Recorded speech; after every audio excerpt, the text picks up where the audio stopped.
Welcome to Stories for Wonderful Children. I'm Dan Wendelin, your host and storyteller. Years ago, I began recording the bedtime stories I told my children every night. Now, we would like to share those stories with you. I hope you enjoy my Stories for Wonderful Children.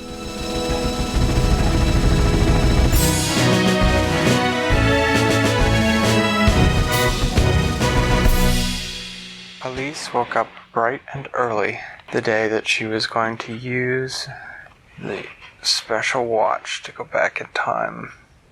She went to the store, opened the secret compartment with the black key, and took out the watch.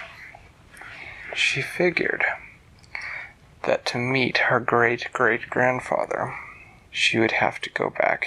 Actually, not her great-great-grandfather, her great-grandfather.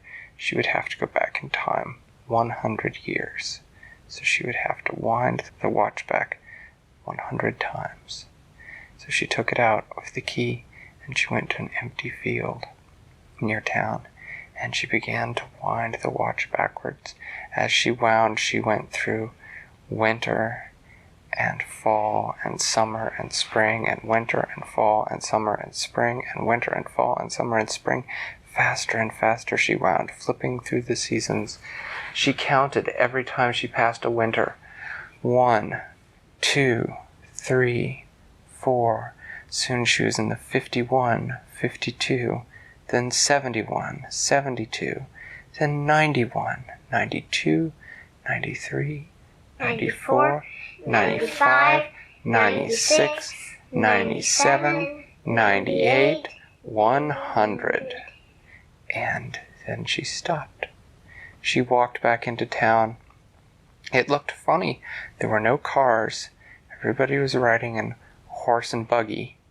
And they were all dressed in such funny clothes.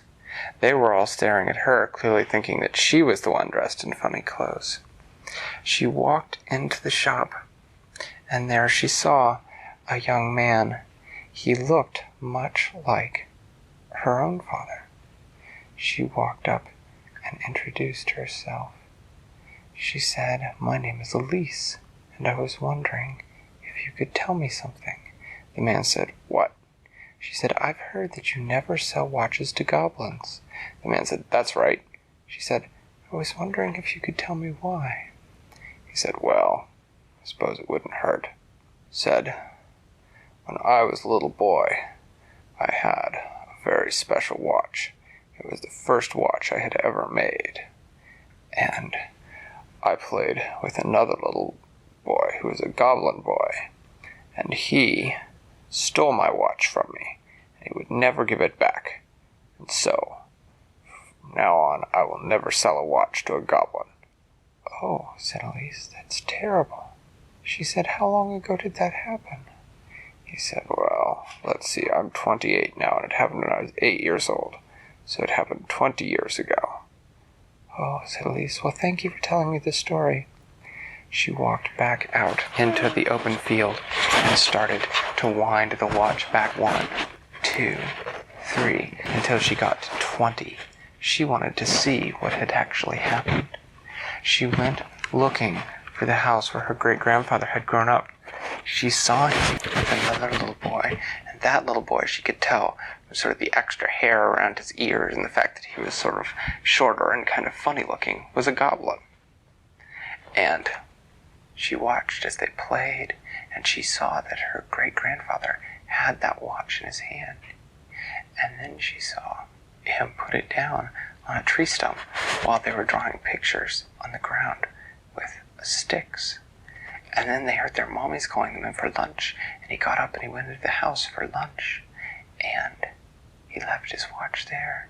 And as Elise just watched, a great shadow crept out of the forest nearby. Elise took a deep breath.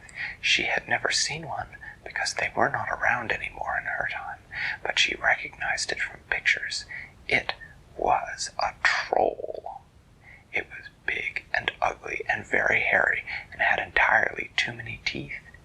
She watched as it crept across the clearing to where her great-grandfather's watch was, and picked it up and ran off with it.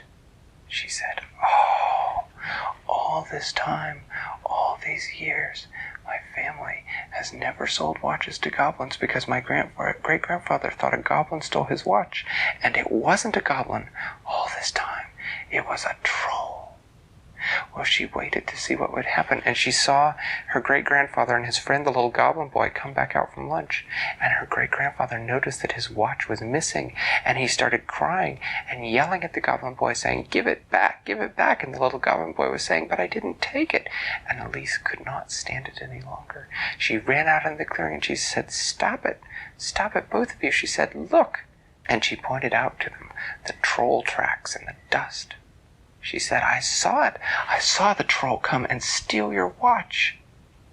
And the goblin and her great-grandfather both ran to get their daddies and ran off into the woods to hunt for the troll and see if they could find the watch. The watch, that's right. And Elise decided that she had done what she needed to do. And so she went to her open field and she twisted the watch forward 120 times until she was back in her own day. And she walked back into the watch shop to put the special watch away, and her father was there.